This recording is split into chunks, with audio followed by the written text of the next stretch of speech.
ಕೊಟ್ಟೂರು ಕಿರಾತಕ ಅಕ್ಷಯ್ ಕ್ರೌರ್ಯ ಭಯಾನಕವಾಗಿದೆ. ಈತ ಹೇಗೆ ಕೊಲೆ ಮಾಡಿದ್ದಾನೆ ಏನು ಅನ್ನೋದು ಗೊತ್ತಾಗ್ತಾ ಇದೆ. ಮೊದಲು ತಾಯಿಯನ್ನ ಕ್ರೂರಿ ಅಕ್ಷಯ್ ಕೊಂದಿರ್ತಾನೆ. ಮೂವರನ್ನ ಮನೆಯಲ್ಲಿ ಪ್ರತ್ಯೇಕವಾಗಿ ಮರ್ಡರ್ ಮಾಡ್ತಾನೆ. ತಂದೆ ಹಾಗೆ ತಂಗಿ ಹೊರಗಡೆ ಹೋದಾಗ ತಾಯಿಯನ್ನ ಹತ್ಯೆ ಮಾಡ್ತಾನೆ.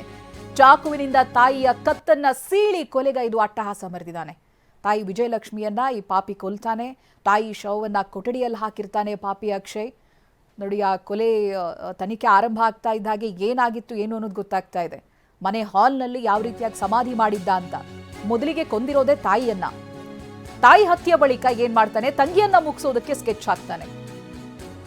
ತಂದೆ ಜೊತೆಗೆ ಹೋಗಿದ್ದಂತ ಅಮೃತಾಗಿ ಅಕ್ಷಯ್ ಕರೆ ಮಾಡ್ತಾನೆ. ನಿನಗೆ ಗಿಫ್ಟ್ ತಂದಿದ್ದೀನಿ, ಮನೆಗ್ ಬಾ ಅಂತ ಈ ಪಾಪಿ ಕರೀತಾನೆ. ಅಣ್ಣ ಗಿಫ್ಟ್ ತಂದಿದ್ದಾನೆ ಅಂತ ಖುಷಿಯಲ್ಲಿ ತಂಗಿ ಎಂಟ್ರಿ ಕೊಟ್ರೆ, ತಂಗಿ ರೂಮ್ನಲ್ಲಿದ್ದಾಗ ಚಾಕು ಇರಿದು ಮರ್ಡರ್ ಮಾಡ್ತಾನೆ. ತಂಗಿ ಹಾಗೆ ತಾಯಿಯ ಮೃತದೇಹವನ್ನ ಕೊಠಡಿಯಲ್ಲಿ ಹಾಕಿರ್ತಾನೆ ಕ್ರಿಮಿ. ನೋಡಿ, ಮೊದಲನೇದಾಗಿ ತಾಯಿಯನ್ನ ಸಾಯಿಸ್ತಾನೆ. ತಂದೆ ಹಾಗೆ ತಂಗಿ ಆ ಸಂದರ್ಭ ಮನೆಯಿಂದ ಹೊರಗಡೆ ಹೋಗಿರ್ತಾರೆ.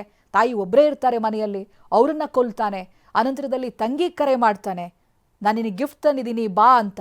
ಆ ಖುಷಿಯಿಂದ ತಂಗಿ ಬಂದಿರ್ತಾರೆ, ಅವ್ರ ರೂಮ್ನಲ್ಲಿರ್ತಾರೆ. ಆಗ ಅವರನ್ನ ಸಾಯಿಸ್ತಾನೆ. ಅನಂತರದಲ್ಲಿ ತಂದೆಯನ್ನ ಕೊಲ್ಲೋದಕ್ಕೆ ಈತ ಪ್ಲಾನ್ ಮಾಡ್ತಾನೆ. ಸಿಟಿಯಿಂದ ಮನೆಗೆ ವಾಪಸ್ ಬರ್ತಾರೆ ಭೀಮರಾಜ್ ಅಂತ ಅವರ ತಂದೆ. ಮನೆಯಲ್ಲಿ ಟಿವಿ ನೋಡ್ತಾ ಕೂತ್ಕೊಂಡಿರ್ತಾರೆ ತಂದೆ. ಮನೆ ಹಾಲ್ನಲ್ಲಿ ತಂದೆಯ ಕತ್ತು ಸೀಳಿ ಕೊಲ್ತಾನೆ ಈ ನರಹಂತಕ. ಮನೆಯ ಹಾಲ್ನಲ್ಲಿ ಮೂರೂ ಮೃತದೇಹವನ್ನ ಈ ರಾಕ್ಷಸ ಹೂಳ್ತಾನೆ. ಹಾಲ್ನಲ್ಲಿ ಗುಂಡಿ ತೋಡಿ ಸಮಾಧಿ ಮಾಡ್ತಾನೆ ರಾಕ್ಷಸ. ನೋಡಿ, ತಾಯಿಯನ್ನ ಕೊಂದಿರೋದು ಮನೆಗೆ ಬಂದಿರುವಂತ ತಂಗಿಗೆ ಗೊತ್ತಾಗಲ್ಲ. ತಾಯಿ ಹಾಗೆ ತಂಗಿಯನ್ನ ಕೊಂದಿರೋದು ಮನೆಗೆ ಬಂದಿರುವಂತ ತಂದೆಗೆ ಗೊತ್ತಾಗಲ್ಲ. ಒಬ್ರು ಗೊತ್ತಾಗದ ಹಾಗೆ ಯಾವ ರೀತಿಯಾಗಿ ಪ್ಲಾನ್ ಮಾಡಿ ಈತ ಸಾಯಿಸ್ತಾನೆ ನೋಡಿ. ಮೂರೂ ಜನರನ್ನ ಸಾಯಿಸಿ ಅನಂತರ ಆ ಹೆಣವನ್ನ ಮನೆ ಒಳಗಡೆನೆ ಹೂತಿರ್ತಾನೆ ರಾಕ್ಷಸ.